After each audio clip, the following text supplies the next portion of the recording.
네.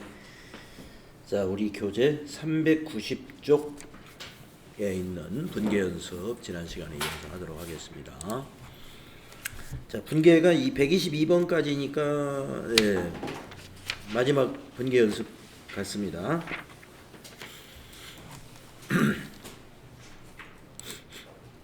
자, 그러면 112번 분계는 어떤 분계인가 보도록 하겠습니다.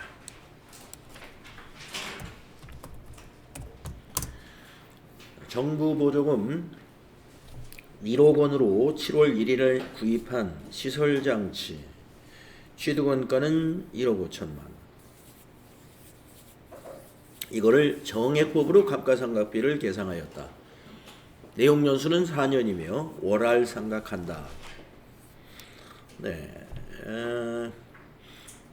수동분계로 정부 보조금 1억 원을 받은 취득원가 1억 5천만 원의 기계장치를 감가상각하는 분계를 하라.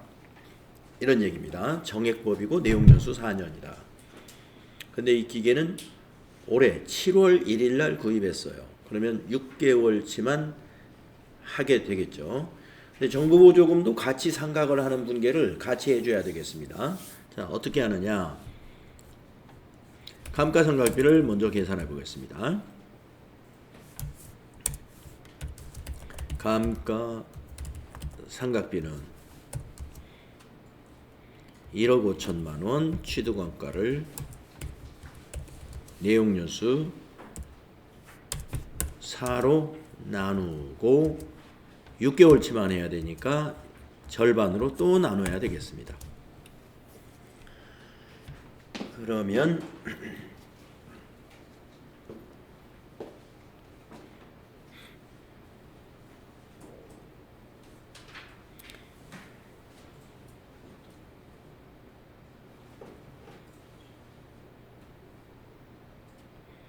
1875만 원 나오네요. 네, 1875만 원이 감가상각비 6개월분에 해당됩니다. 두 번째, 정부보조금 상각비 정부보조금 상각액이라고 한번 해볼게요. 상각액을 한번 계산해 보겠습니다. 정부보조금이 1억 원이죠. 1억 원을 내용연수 4년으로 이것도 6개월분만 해야 되니까요. 다시 2로 나누면 되겠습니다. 자, 1억 원을 4시 나누면 2,500만 원. 그걸 다시 6개월치로 나누면 1,250만 원입니다. 1,250만 원이 되겠습니다.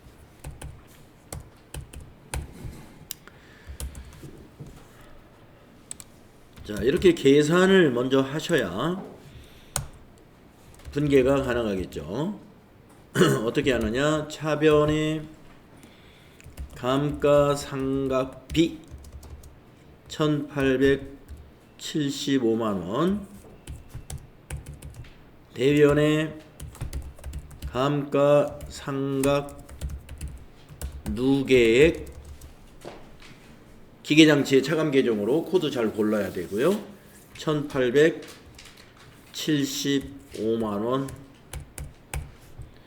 그리고 정부보조금 상각. 정부보조금은 기계장치의 원래 차감 계정이기 때문에 상각을 반대쪽 차변에다가 합니다. 그래서 정부보조금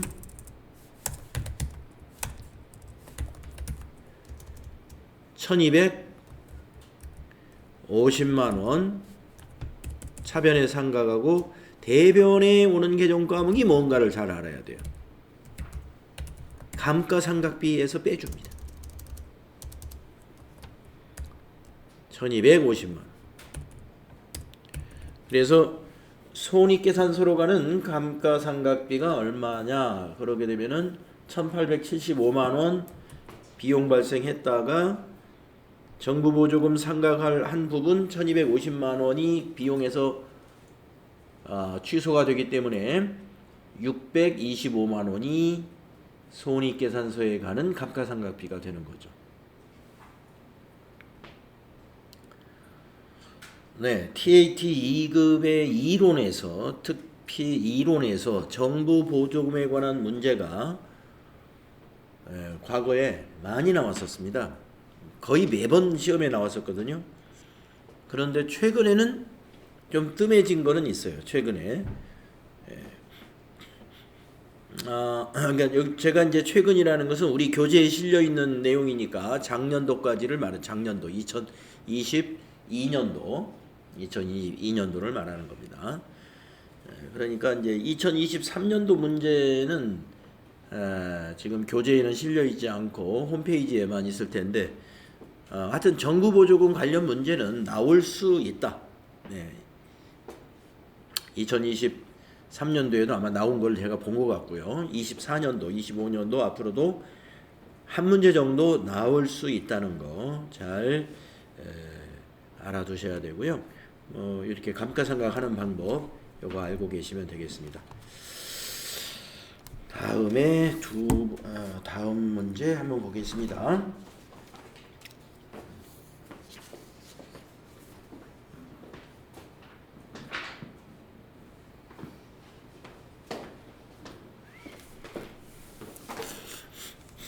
(113번을) 보시면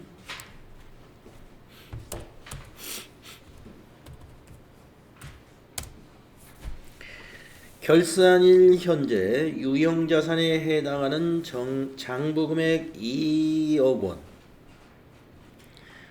원인 토지에 대한 손상지구가 있다고 판단되어 검토한 결과 토지의 사용가치는 1억 3,600만 원, 처분가치 1억 7,300만 원인 것으로 판단이 되어 손상차손을 인식하기로 했습니다.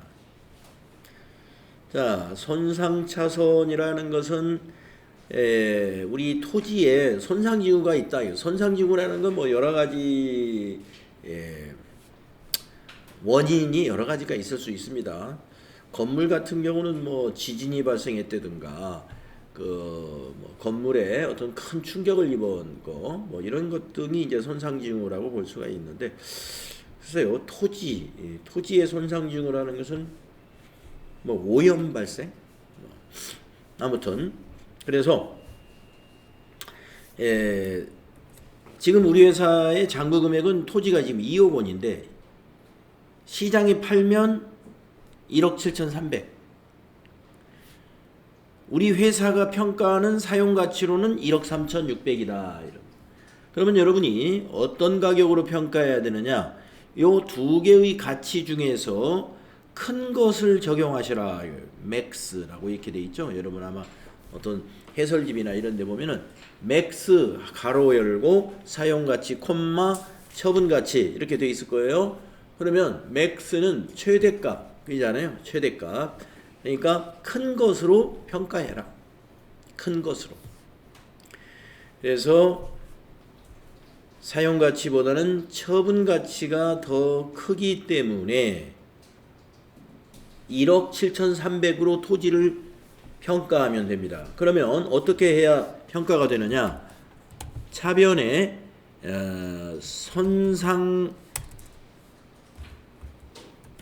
손상차손이라고 하는 영업의 비용에 해당되는 개념 과목이 있어요. 이게 유형자산이니까 앞에다가 유형자산 손상차손,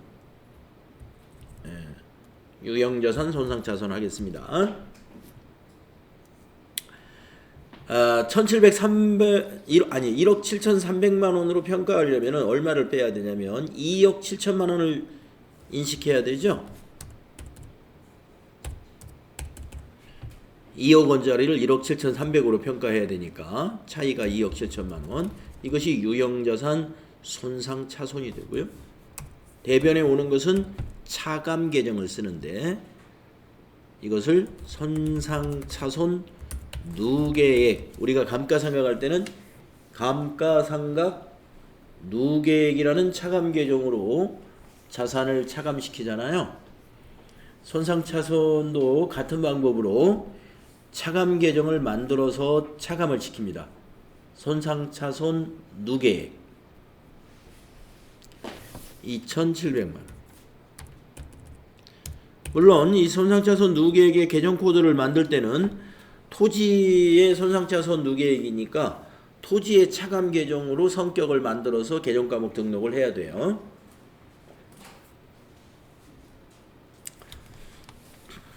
네, 이와 같이 손상차손에 관한 분계를 하나 연습해 봤습니다.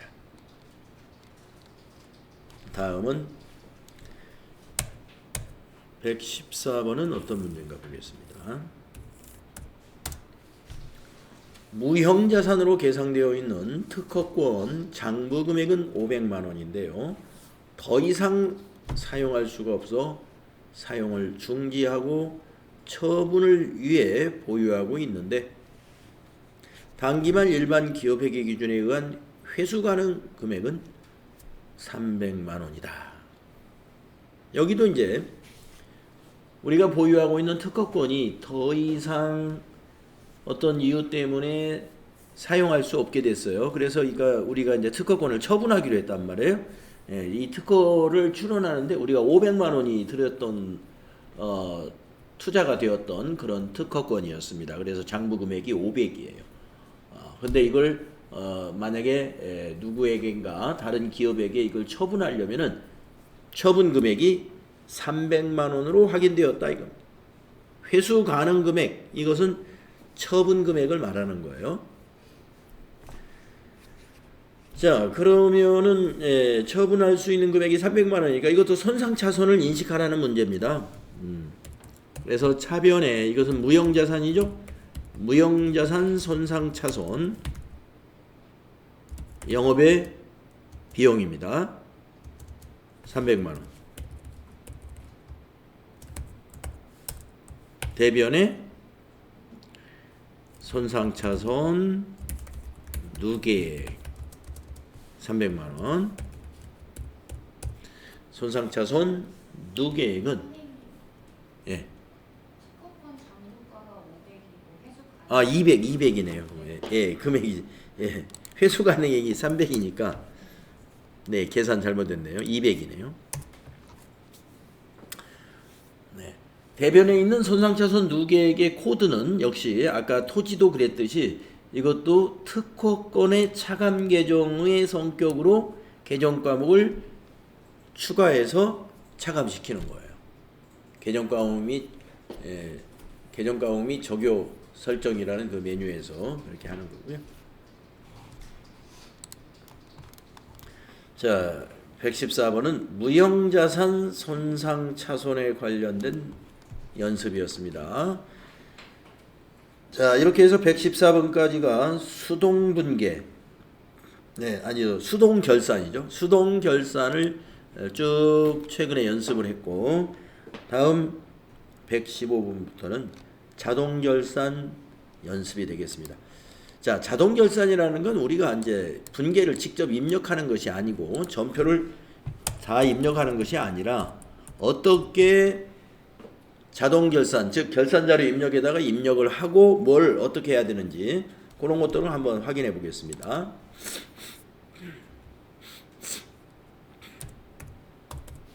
자, 115번. 기말 현재 재고자산이 다음과 같다. 원재료, 제공품, 기말 제품. 그런데 당구장 표시 내용을 보시면 기말 제품 중에 구매자 구매 의사를 표시한 시송품 100만 원이 포함되어 있다. 여기 지금 700만 원에 포함되어 있다 이 말이에요. 구매자가 구매 의사를 표시했다면은 시송품은 우리 회사 재고자산으로 포함시켜서는 안 됩니다. 판매 의사를 표시했기 때문에 이미 판매가 된 거예요. 여러분, 시송품이라는 것은 제품을 미리 구매자에게 미리 보내주고서 구매자에게 나중에 구매 의사를 받아서 매출로 인식하는 그런 판매 방식이죠. 만약에 구매자가 나 이거 반품하겠다 그러면 반품을 받는 거고요. 구매하겠다라고 의사를 표시하게 되면은 매출이 확정되는 거예요. 따라서 재고가 아닙니다. 그러면은 기말 제품 재고액은 입력할 때 600만 원으로 입력하면 된다 이거예요. 결산자료에다가 우리 결산자료 입력에 입력할 때 기말 제품 재고액은 600, 기말 원재료, 기말 제공품은 저대로 입력하면 돼요. 그리고 전표 추가 누르면 되죠. 네. 그래서 115번은 그렇게 하시면 되고 116번은 어떤 내용인가 보겠습니다. 자, 이것도 재고자산이 이와 같아요. 그런데 밑에 요 설명을 보겠습니다. 원재료에는 기말 현재 해외로부터 도착지 인도 기준으로 운송 중인 금액 35만 원이 포함되어 있지 않다. 그러면 포함되어 있지 않은 것이 이거는 정상이에요. 만약에 해외로부터 선적지 인도 조건으로 운송 중에 있다고 한다면 매입자가 우리니까 우리의 재고자산으로 봐야 되죠. 그런데 도착지 인도 기준이라는 것이죠. 그럼 아직 도착이 안 된 거잖아요. 도착이 되어야 인도가 되는 거기 때문에. 따라서 이걸 무시하면 됩니다. 35만 원 무시하고 위에 있는 자료 그대로 결산자료에다가 기말 원재료 재고액 150, 기말 제공품 재고액 220, 기말 제품 재고액 185만 원 입력하고 전표 추가합니다.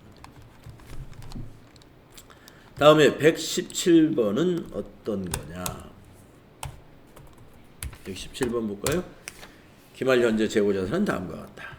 네, 이렇게 되는데 단 원재료 기말 재고액 중에는 도착지 인도 기준에 의해 운송 중인 원재료 50만 원이 포함되어 있다. 이건 도착지 인도 기준인데 포함시키면 안 되는 거니까 이거는 원재료에서 입력할 때 원재료를 입력할 때 50만 원 빼서 150만 원으로 입력하면 되죠. 150만 원으로 입력한다. 나머지는 그대로. 다음에 118번을 보겠습니다. 기말 현재 재고자산이 다음과 같다. 자, 회사는 실지 재고 조사법에 의하여 재고 수량을 파악하고 있으며 상기 상품 금액에는 선적지 인도 조건에 의하여 구입하였으나 기말 현재 운송 중인 200만 원이 포함되어 있지 않다. 이건 포함해야 됩니다. 선적지 인도 조건으로 운송 중에 운송 중에 있으면 이거는 포함해야 된다.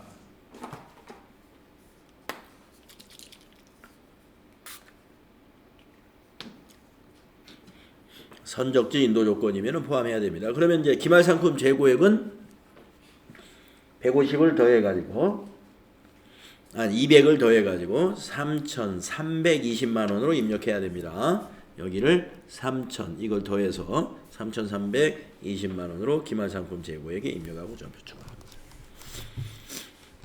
다음에 119번을 볼까요? 119번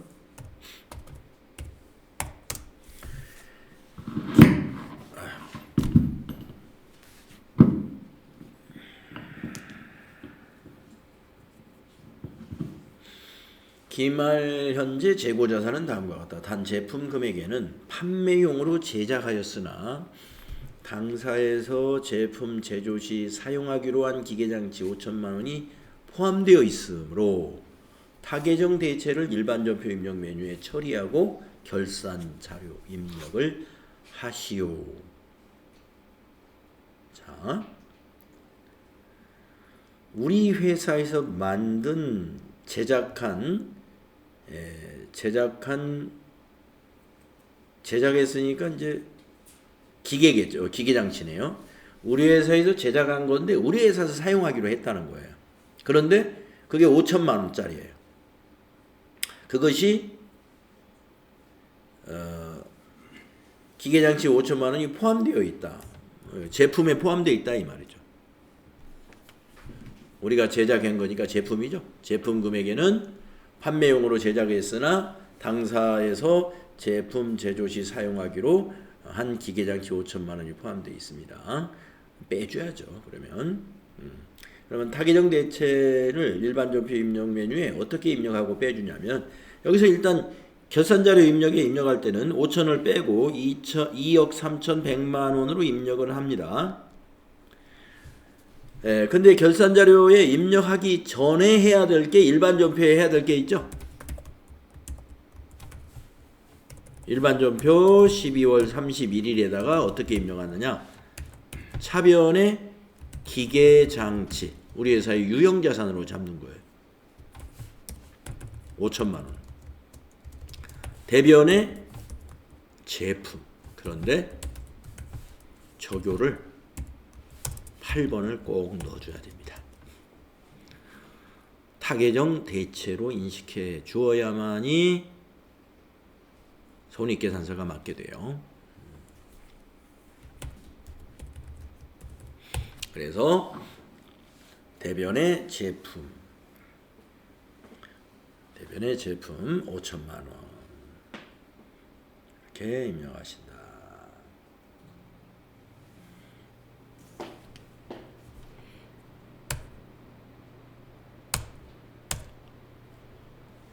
그리고 이제 결산자료 입력에 가가지고 원재료는 이대로, 제공품은 이대로, 제품에서는 5천 빼서 2억 3,100만 원으로 입력하시고 전표 추가를 누르시면 됩니다. 자, 120번 비슷한 문제들입니다.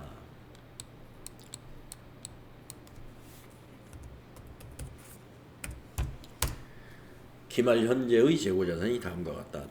자, 밑에 당구장 표시. 단 원재료의 차액은 비정상적인 감모로 인하여 발생했다. 장부상 재고 금액과 실제 재고자산의 금액에 원재료에서 차이가 있습니다.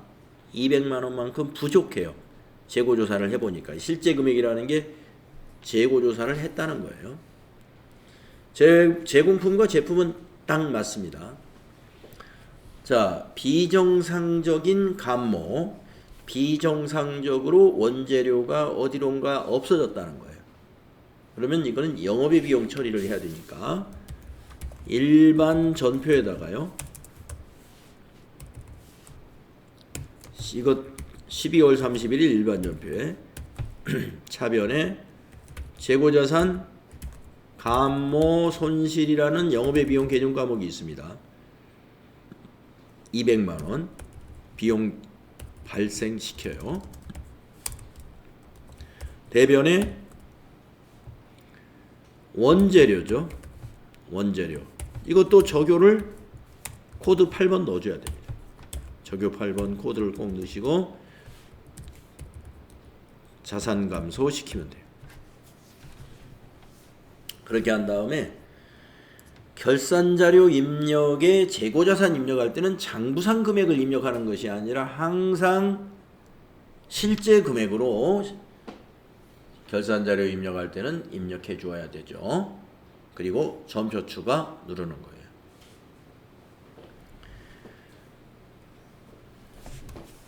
그래서 수동결산 일반 전표에 먼저 입력하고 결산자료 입력에 가는 겁니다. 다음은 121번을 보겠습니다. 결산일을 기준으로 상품 재고자산에 대하여 실사를 한 결과 장부상의 수량은 10,000개, 실제 수량이 8,500개 차이, 이렇게 차이가 발생했습니다. 네. 121번에서는 지금 상품이 감모 손실이 있어요. 감모 손실 수량을 1500개다 하는 걸 우리가 알 수 있습니다. 장부상은 1000개인데, 10,000개인데 실제 조사하니까 8500개예요. 그 원인을 확인한 결과 80%는 원가성이 있으나 나머지는 20%겠죠? 네, 나머지는 원가성이 전혀 없는 것으로 밝혀졌다. 자, 그러면 원가성이 없는 거는 이게 따로 일반 전표에다가 그 재고자산 감호손실로 처리해야 되는 거예요. 원가성이 없는 수량을 한번 구해볼까요? 1500개 곱하기 20%. 80%는 원가성이 있다고 그랬으니까 20%가 원가성이 없는 거다 이거죠. 그래서 일단 수량을 한번 따져보겠습니다. 1500개 곱하기 20%는 300개네요. 300개가 원가성이 없는 상품이 되겠습니다. 동상품의 장부상 단위당 금액은 3,000원. 네, 곱하기 3,000원 하면 이제 금액이 나오는 거죠. 단가가 3,000원이라고 그랬어요. 이며 이는 기말 현재 공정가치와 일치한다. 그러니까 재고자산 평가 손실은 없다는 얘기입니다. 자, 그러면 비정상적인 감모 손실의 금액이 나오죠. 300개 곱하기 3,000원. 예, 300개 곱하기 3,000원. 3, 4분 9, 90만 원이네요. 90만 원이 뭐다? 재고자산 감모 손실. 영업의 비용입니다. 그래서 이것도 일반 전표에다가 먼저 일반 전표 12월 31일자에 차변에 재고자산 감모 손실 90만원 비용 발생시키고요. 대변에는 상품 적요 코드 8번 꼭 넣어주시고 90만원 자산 감소 시킨 다음에 결산자료 입력에 기말 상품 재고액을 어떻게 입력하느냐? 기말 상품 재고액은 나머지 개수가 300개를 뺀 나머지 개수입니다. 재고자산 감모 손실 중에서 원가성이 없는 비정상 감모 아니다. 실제 재고조사를 넣어야 되니까 8,500개 8,500개 곱하기 실제 재고가 8,500개죠. 곱하기 3,000 이걸 입력해야죠. 결산자료 입력에는 항상 실제 재고 금액을 입력하는 거니까 8,500개 곱하기 3,000원 2,550만 원을 입력해야 된다.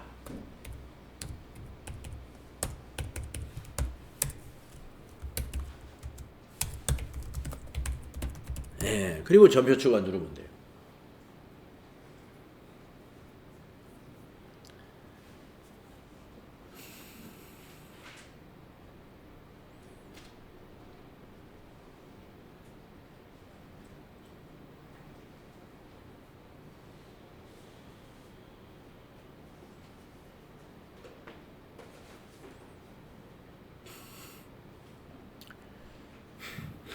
네, 이렇게 정리하시면 되겠고 다음에 마지막 122번 보시겠습니다. 기말 현재 재고자산은 다음과 같다. 장부상 금액과 실제 금액 그리고 순실현 가치까지 보여줬어요. 감모 손실은 없네요. 전부 다 똑같아요. 두 개가. 예. 장부 금액과 실제 금액이 똑같습니다. 그런데 순실현 가치를 한번 비교해 보면은 상품은 실제 금액이 더 커요. 나머지는 똑같습니다. 나머지는 다 같아요. 그러면 우리가 재고자산의 평가는 저가법이기 때문에 낮은 금액을 적용해야 돼요. 낮은 금액을. 그래서 결산자료에다가 입력할 때 이 금액 입력하면 됩니다. 결산자료에다 입력할 때.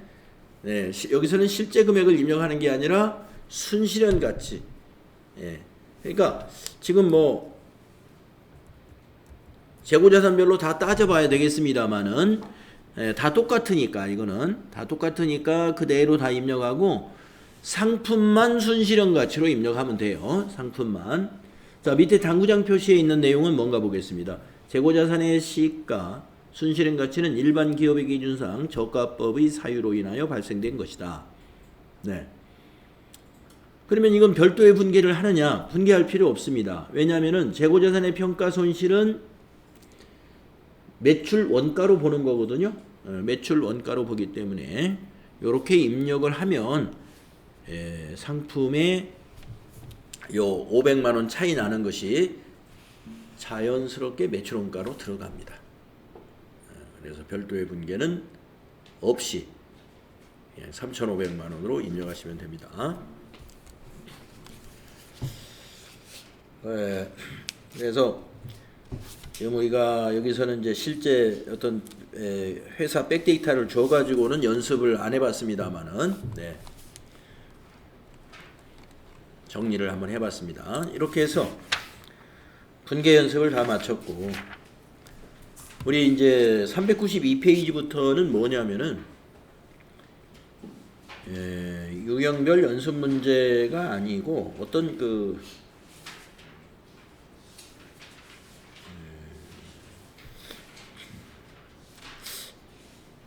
정리를 좀 해놓은 거예요. 실제로 이제 실무 수행 문제를 낸 것이 아니고 수정 부가가치세에 대한 수정 전자세금 계산서 발급에 있어서 기재사항 착오 정정 밑에 뭐 사례 등이 이렇게 있는데 시간이 남으면 나중에 이것도 한번 쭉 읽어보시면은 훑어보시면은 우리가 그동안 부가가치세 부속서류 만들면서 또 맨 앞에 있었던 것은 수정 세금 계산서를 발급 전송하면서 정리했던 그런 내용들입니다. 그래서 요거는 여러분이 개인적으로 한번 좀 훑어보는 것으로 해서 저희들이 같이 해보진 않겠습니다. 그 내용이 이제 소득세까지 해가지고 428조까지 쭉 있는 내용입니다. 우리가 앞에서 이론에서 정리를 한 것을 또 한번 사례 중심으로 이렇게 해놓은 정리한 표라고 보시면 되겠어요.